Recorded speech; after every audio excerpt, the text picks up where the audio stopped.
Welcome to the Citizen Experience Podcast, where we speak with government and business leaders who are bringing positive change and social outcomes for communities across the country. I am your host, Keith Scott. Welcome to the conversation. Welcome to the Citizen Experience Podcast. I am very pleased to have Dr. Lugo Santiago with us today. I tell you, Dr. Lugo, I'm looking at your CV, and it's not often that I have guests up here that completely intimidate me with all of their credentials. Let me read this off to our listeners. Okay. CEO of Lugo Santiago Enterprises Group, co-founder and chief futurist of the Institute for Leadership and Strategic Foresight, veteran of the U.S. Air Force, and thank you for your service. Author of many books, researcher, entrepreneur. You speak 3 different languages. I struggle with one, so that's great there.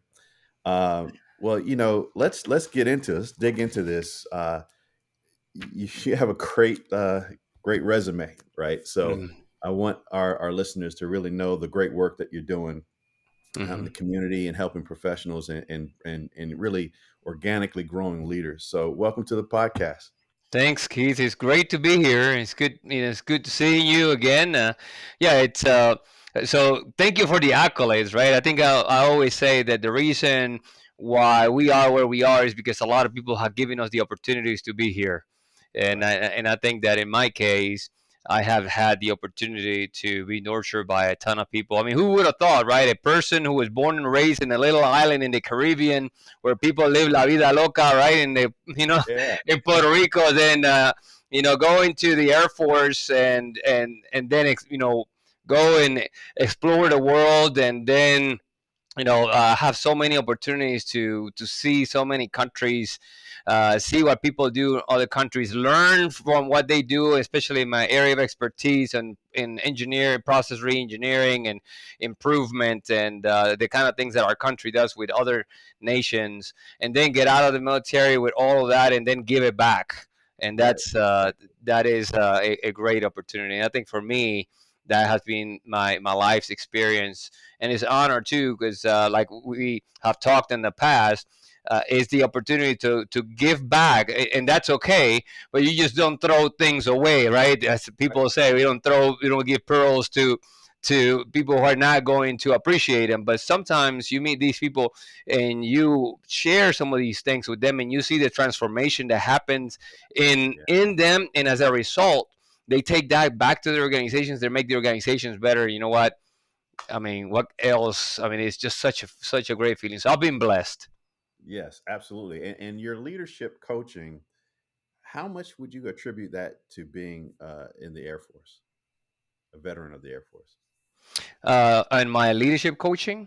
Uh, Yeah, in your leadership development and okay, some of your training and okay, I so forth. understand. Yeah. Yeah. So I How, think that so one of the things that we learn in the military is that no course of action is should be dismissed, right? right. Because a situation can come where you're going to use it. So you prepare for the future by first idealizing what you see the future should be, and then you look at the gaps. And we do that in the Air Force. I think for me, learning those things have helped myself, self coach, and also Mhm. seek others to help me, because sometimes uh, the truth is that you cannot do all things by yourself. So I think that has helped me, uh, being able to you know achieve a certain level of resilience, understand that I need others, and then all those people kind of coach you through some of those situations. Yeah. I think also being in contact with uh, situations that make you mature a little bit faster than you would otherwise be. I mean, I think about our young men and women in the military. We ask a lot from them, and we take a lot of that for granted. So I think I put myself back in those years and Mhm. how much responsibility I had from a very young age, and I think that helped. Get myself coached through those years. Mhm. But very simple things, that you learn that.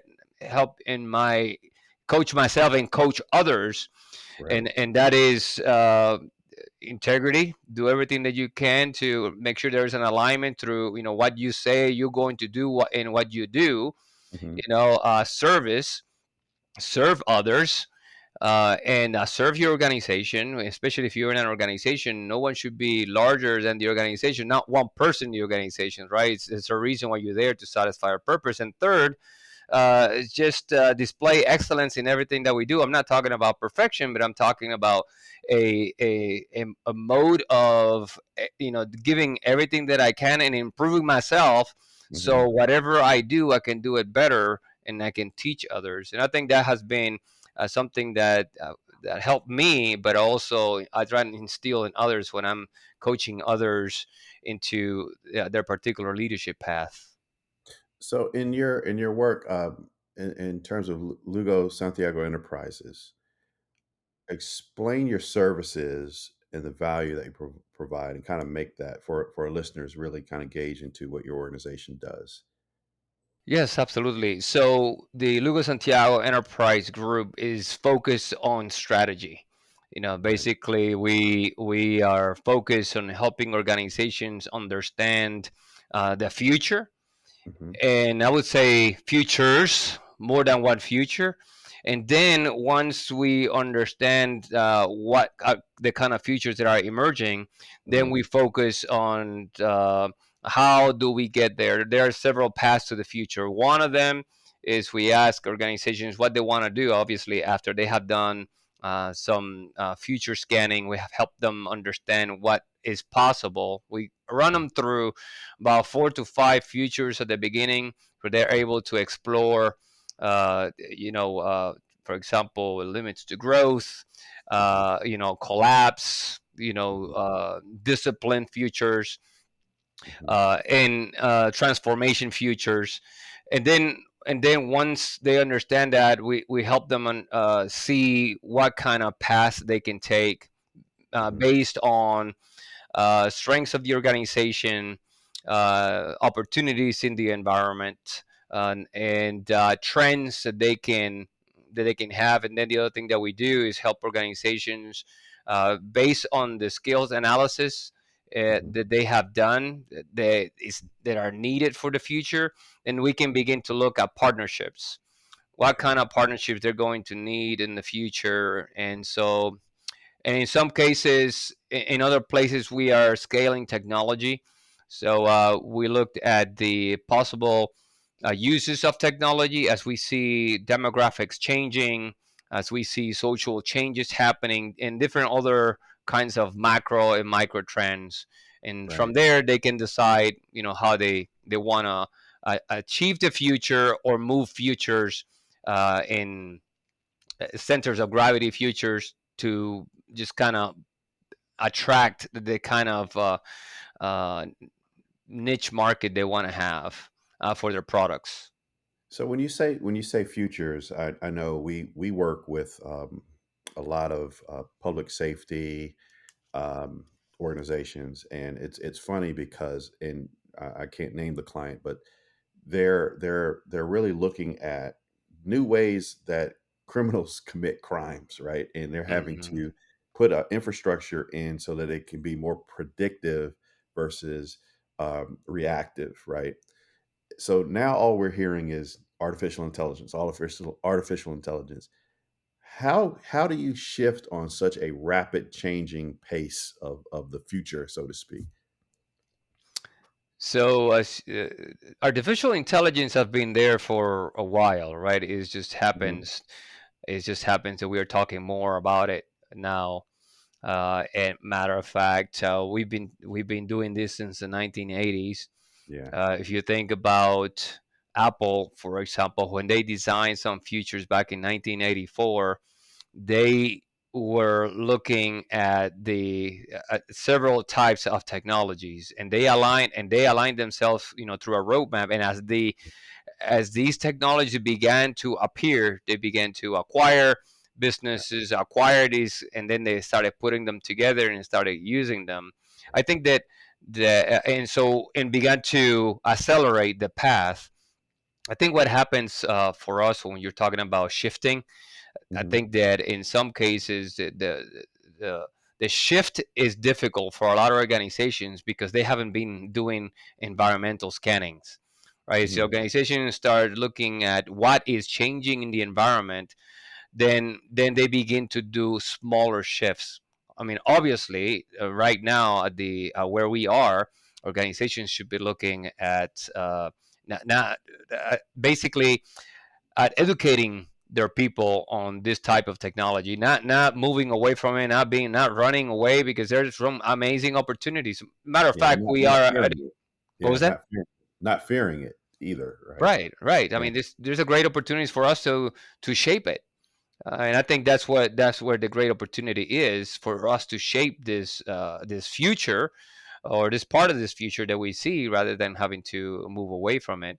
And so that means that we need to reskill workers in their organizations to be able to deal with these futures. They should be looking at different kinds of studies. Mhm. I mean, I've been looking at certain kinds of studies because we were looking at in regards to productivity, and people want to use this as a panacea, right? Well, this really can make people very productive, but what we have seen is that AI doesn't make everybody productive.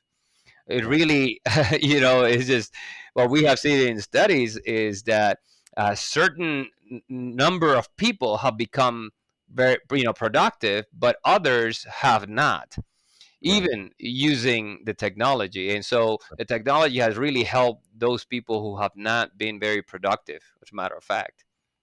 Yeah, it should be used as an accelerator, but sometimes, I mean, I'm looking at like the the the Actors Guild right now. They're protesting the use of AI because it's writing their plays and their scripts, and then the Mm. songwriters are complaining that you can actually mimic a song by a specific artist now. When organizations are looking at how to leverage this technology or any type of you know innovative or innovation in general, what's your advice to them? How do you, when you're facilitating these sessions with them, how do you kind of guide them into really kind of thinking up and out versus at their feet and down with what they're currently doing and staying comfortable with where they currently are, right? Mhm. How do you get them out of that mindset? Out of the mindset of fear, uh, Stagnation, right? I know with stagnation. any time you're facilitating strategy, you have individuals that are reluctant to change. How do you Correct. deal with the change aspect of futures planning? So one way is to help them understand what they could become. Hmm. And and this is a great question, right? Because if I am comfortable where I am, why Hmm. do I want to change? Right. Uh, but but what happens here is that a lot of people believe that things are going to stay the same, and so it's Right. easier to stay comfortable. I was just talking with some of our cohorts at US Transcom. We were over there helping leaders think different, and Hmm. one of the things that I was talking to them, we were talking about a root cause analysis. Specifically, we were talking about data analysis, and one of the things that I told them is, when we look at, there's two ways to go about root cause analysis. One is data analysis, the other one is process, Hmm. which is effectiveness, right? If it's a measure of effectiveness, I'm going to go data. If I'm going to measure of efficiency, I go process. And so this is what happened to them. Uh, some of them are used to staying where they are, and I Hmm. tell them, even the process that is the most controlled process will always move about 1.5 standard deviation over time. That is as a matter of natural law. Imagine Right. ourselves in the world that we live, which there is so much stuff moving, and there are actors in that environment moving your futures. So now what I ask them to do is I run them through different scenarios. There's, like I mentioned to you, there's 4 typical scenarios that I run an organization of through, and Hmm. basically we make them feel those two futures, four futures. One is continued growth. This Hmm. is a future where things are kind of about the same, and we kind of move forward, right? And so this is what happens. This is how we see ourselves, and we create the scenario where they actually in the room and they see these things. Another one is collapse, right? Where things are going all of a sudden going good, and then all of a sudden the new completely just takes away the old, and now everything was taking away from you. How does that feel? Right. And Right. then the other one is discipline. We equilibrium. We're trying to figure out. And when they go through that, they begin to feel the need for them to explore the future and have strategy and begin to change. In some cases, sometimes change slowly, but the fact Hmm. is they need to be adapting as they move forward in the future. Yeah, we've found that really, if you're stagnant, you're behind, right? I mean, it's Mm. just like you were saying earlier about the standard deviation. When we're working with clients on our side, and it's mainly the government, we're looking at a lot. I think a third of the employees that work in the government space are facing retirement within the next 5 years, and they really don't want disruption at all. And I understand that. Now you have a whole new generation that are coming up that are really dedicated to policy, to social change, that are really looking for the next uh, great disruptor to happen. And it may be AI, it may be something else that we are waiting on to come. But setting that culture change is what we found is the most challenging part of this work. I mean, would you say that is what you're facing sometimes, or That is what are the so. headwinds? Yeah, that is so spot on. I was talking with an organization about the first thing that I asked them to organization when organization comes, and we were helping a very large organization go through some big change. They were in trouble, Yeah. and so they call us, and we work with them for a little bit, for almost a year and something. And one of the first things that we asked them to do was to do a culture assessment. And the Wow. reason why I asked him to do that is because I needed to understand the organization's disposition to change. And so it's Right. very difficult to understand if you can change if you have not looked at typical behaviors, specific 6 behaviors in an organization that we measure to Hmm. understand if the organization is going to be able to assimilate the kind of change that they're going to have to. And they cannot, then we have certain strategies to help the leader in the organization align, so they begin to at least see the future in some kind of certain way. But Hmm. what happens is the culture is almost like the DNA of the organization. Yeah. And so if it's not good, it doesn't matter what you put in there, it's just not going to grow. Hmm. And so I just this I as you're talking about that, it just can't be said enough. But then this is the problem. I guess the problem is just what I just said.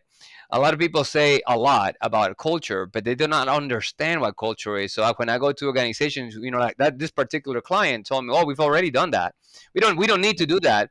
And so Right. I said, "Okay, so then send me the results of your culture assessment," and so I could understand it. And when I saw, yeah, exactly, you can imagine it was not a cultural assessment, it was a climate thing. It was just it was not a cultural assessment. And Yeah. so So, yeah, given that's that that's a use case, problem. did you have to do some initial teaching on what a culture assessment is versus, climate, or the fact that they really had no usable, actionable data to do any planning upon or any transformation on? We did. So we Yeah. have to, it's just like everything, all of us, right, in this business of educating people and Yeah. educating leaders, and, because we care about them and we care about their organizations. So we started, and so I looked through the data, and then I sat down with the senior leaders, And then I explained what happened, and I explained the goodness of the work that they did, right? Because there were some things that we could take, and then it allows us the opportunity to understand the market, the organization thinks it is, what they're supposed to be doing, right? What's this is the market that I think we are in, but they could not see culture. So after we explained what we were going to do, the kind of measures that we were going to go after, the kind of the alignments that we were looking at, values, and how these values translate into behaviors, and also understanding what the theory of success, what is the shared theory of success in among leaders and among employees in the organization. And I showed them some examples where I could intrapose, uh, Hmm. you know, organizational culture now and what the organization and culture in the future is, where you can see it in a radar Hmm. type chart. They were blown away, and Yeah. they haven't seen something like that before. And I have to say, some of these things are this is not new, right? Some of these tools are some of the most used in the industry, like for over 20 years. Yeah. Yeah, but we're hired as consultants because we are experts utilizing and delivering the value that those tools are really part of, right? It's not their day to day job, and quite often what I'm seeing is very well intended leaders are so caught in the minutia of their day to day activities that they really do need that third party to come in and kind of, hey, this is your reality. I'm coming in from the outside. This is what you're seeing, and you're kind of missing. So the work that you do is very very important. I want to ask you a question, kind of switching gears here. You have two organizations, the Lugo Santiago Enterprises, but you also have the Institute of Leadership and Strategic Foresight. Hmm.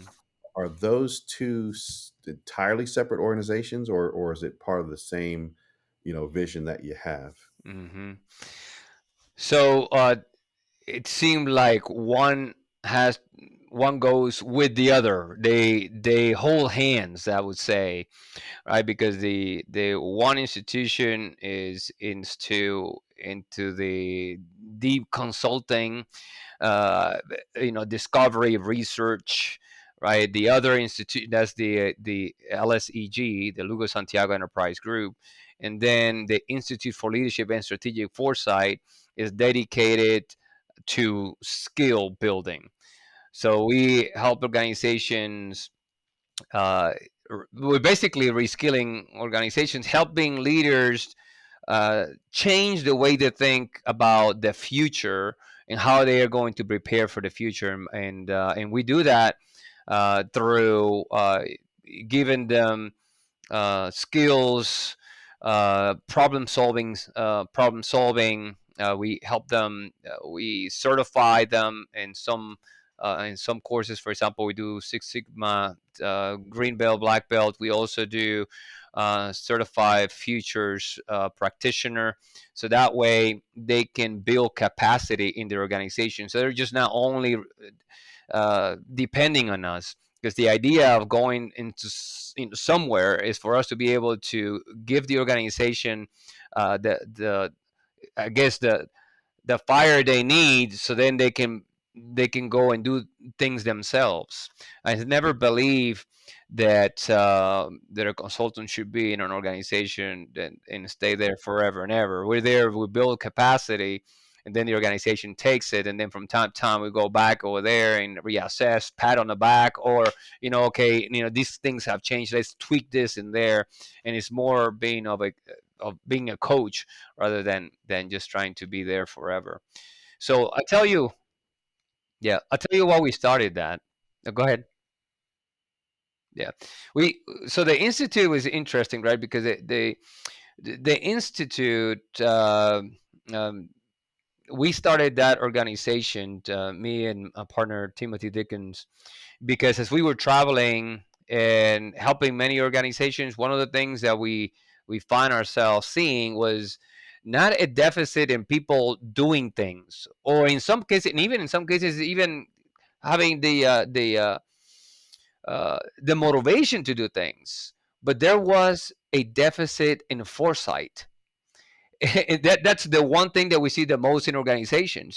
There's some people who can do great things, they can solve problems, but they can't solve for the future. And so because of that, they're constantly in chaos. And in some cases we would say, well, imagine if these people could know a little bit about the future, and then and then position themselves there, just like they do. I think in boats, right? Sometimes they throw the anchor and then they pull. I think that's called kedge, right? And then you pull through to it. Imagine if organizations can do that, and that's the reason why we did it, and because of the deficit in foresight. One more point here, and that had to do with, everybody talks about servant leadership, right? Everybody, yeah, yeah, exactly. It's everybody's favorite word. But I wonder how many of these people have read, Robert Greenleaf's Servant Leader. And one of the things that he mentioned in there is that he said, and I'm going to quote lightly. He said that foresight is the ethic of leadership. That's what he said. The foresight is the ethic of leadership. Because if me as a leader can see the consequences of my actions into the future, I would deal with things differently, right? I would train my people differently. I would invest differently. And so when we see a lot of these issues that we see in organizations, a lot of times, a great number of times, is because we have not exercised our own innate capability to foresight and then prepare. Mhm.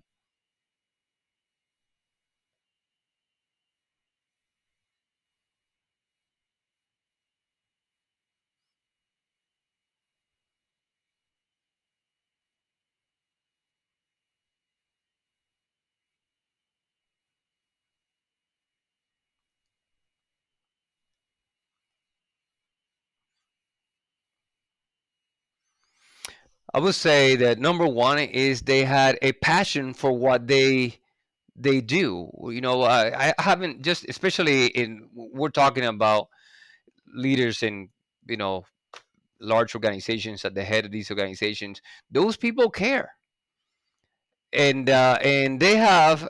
I just have not met a leadership team that just did not care. And so there's, of course, different kind of human behaviors that are at play when we're talking about, you put a lot of high performing people together. But I say that the number one reason, the number one quality, is that they cared about what they were doing. They care about success, and so that's a good place to start. And I think that none of the people that I have worked for, or have called us to do something, have been people that are, they're just selfish and don't care about the organization. So I think that's the one thing I would say. The other one, I think that I guess this one here separates, right, the critical few from the trivial many, and that is credibility. They these people who were extremely successful, they were the ones who were aligned with what they said they were going to do, and their teams were very, very successful because they have predictability, right? They knew if the leader said they were going to do that, this was going to happen. So. Mhm. Yeah. So as we wrap up, I want to ask you kind of list some best in class books, including your own, that you would recommend our listeners to, in order for them to really enhance their leadership skills. What would be some books that you would recommend, and of course throw your own in there too. So Oh, okay, great. So, well, let's see. You want me to throw mine in there? So, uh, so I would say number one book that I would say this book transformed me. Right? Is a matter of fact, I've discussed this with my son. 7 Habits of Highly Effective People, Dr. Covey's. This is, yes, it's an old book, and I tell you, that's what, probably one of the reasons why I like it, because these are It's books that focus on character, right? okay. And rather than another book, I would say another book is called Futuring, Hmm. and I'm trying to remember the name of the author. But and the reason why this one was a good book is, although I'm a futurist, I think this is a great opening for people to understand how to look at trends. You don't Hmm. have to be a mathematician or have a PhD or something. It's just basic stuff that I think that I think helped us understand the future. And it doesn't matter what we think. The truth is that leaders have to deal and negotiate the future, and so that Right. thing that's important. Regarding my books, uh, on the leadership journey, 30 conversations about leading yourself and others is a great book, and the reason I say that because when this book was written, or the so this book was written in very conversational tone. So it Okay. was there's just stories about leadership, and then what these things mean to us. And so I speak about leading oneself, Hmm. then leading others, and then leading the enterprise. And I think all of us as leaders, we have to contend with those three domains in leadership: ourselves, leading others, and then obviously leading the enterprise. Right. I know in our podcast we talked about leaders in government, and so the other book, this was a textbook, and is it's called Leadership and Foresight in Leadership and Strategic Foresight in Smart Cities, and the subtitle is A Futures Thinking Model.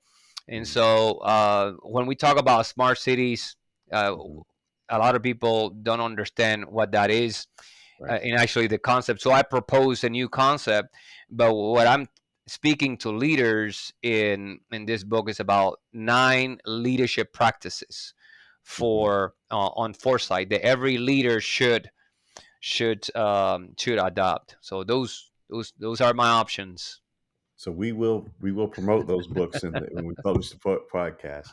Well, Dr. Lugo, I really appreciate your time. I can keep talking to you. You're such an intelligent person, Well, and I thank can you. actually probably use your services myself. But and hopefully we'll get a chance to work together and collaborate with a Yes. client or That's, two in the future. But for our listeners, how can my listeners or how can our listeners get in contact with you through social media or your blog that you post? And I want them to get to know you a little bit more about you. I know 30-minute conversation is not enough time, right? So how could they get in yes. contact with you? Yes, absolutely. So if they go to their favorite podcast app, they could go to Leaders and Futures. We have a podcast called Leaders and Futures, and we're talking about how do we negotiate, how do we do this thing leadership, and how do we do this thing future. The other one we have, they can find me in LinkedIn.